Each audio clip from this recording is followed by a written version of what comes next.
நண்பர்கள் அனைவருக்கும் அன்பார்ந்த வணக்கங்க. இன்றைய பதிவில் ஹச்எப் கிராஸில் ஒரு சினை மாடுங்க. மாடு நல்ல தரமான மாடு தாங்க. நல்ல கரவத்திறன் எதிர்பார்க்கலாம்னு சொல்லியிருக்காங்க.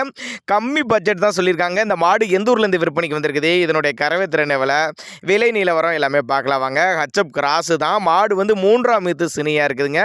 இன்னும் கண்ணு போடுறதுக்கு ஒரு 15 நாட்கள் பக்கம் பிடிக்கும் அப்படின்னு தான் சொல்லியிருக்காங்க. சொல்லி தவறில்லாத மாடுங்க. மாடு விற்பனைக்கு வந்திருக்க இடம்னு பார்த்தீங்கன்னா நாமக்கல் மாவட்டம் பரமத்தி வேலூர் என்ற பகுதியிலேருந்து விற்பனைக்கு வந்திருக்குது. டிரான்ஸ்போர்ட் அரேஞ்ச்மெண்ட் உண்டு. நல்ல ரோஸ் காம்பில் ஃபுல் மடி எடுக்கிறப்ப மாடு நல்ல தரமாக இருக்கும் அப்படின்னு தான் சொல்லியிருக்காங்க. நல்ல எலும்பு கனமான மாடு, நல்ல கறவை எதிர்பார்க்கலாம். 2 வேளைக்கு ஒரு 15 லிட்டர் கறவை சொல்லி கொடுக்கலாம் அப்படின்னு தான் சொல்லியிருக்காங்க. நேரில் வந்து பாருங்கள். மாட்டை சைட்டில் வந்து விசிட் பண்ணுங்கள். மடி செட்டை பாருங்கள், உடலமைப்பை பாருங்கள், மாடு எந்த அளவுக்கு நெட்டு போக்குன்னு பாருங்கள், சொல்லி தவறலாம் பாருங்கள். எல்லாம் செக் பண்ணியே எடுத்துக்கலாம். டிரான்ஸ்போர்ட் தமிழ்நாடு பூரா அரேஞ்ச் பண்ணி கொடுத்துருவாங்க. ரொம்பவுமே கம்மி பட்ஜெட் தான். தண்ணி தவளுக்குள்ள எந்த ஒரு குறைச்சல் இல்லை. ஆண் பெண் யார் வேணாலும் பிடிக்கலாம். மடிக்கூச்சம் கிடையாதுங்க. தேவைப்படும் நபர்கள் மட்டும் கான்டாக்ட் பண்ணுங்கள். அனுசரித்து பண்ணிக்கலாம். பாரு, ஒரு குழந்தை தான் இந்த மாட்டை ஹேண்டில் பண்ணுங்க. அந்தளவுக்கு நல்லா பொறுமையான குணம் அப்படின்னு தான் சொல்லியிருக்காங்க. அதனால் சைட்டை வந்து விசிட் பண்ணுங்கள், செக் பண்ணுங்கள். மாடு வந்து 3ஆம் ஈத்து தான் சினையாக இருக்குதுங்க.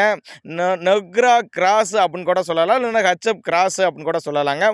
மாடு நல்ல தெளிவான மாடாக இருக்குது. நல்ல வளர்ப்பு மாடு தான். தேவைப்படும் நபர்கள் தாராளமாக கான்டாக்ட் பண்ணுங்கள்.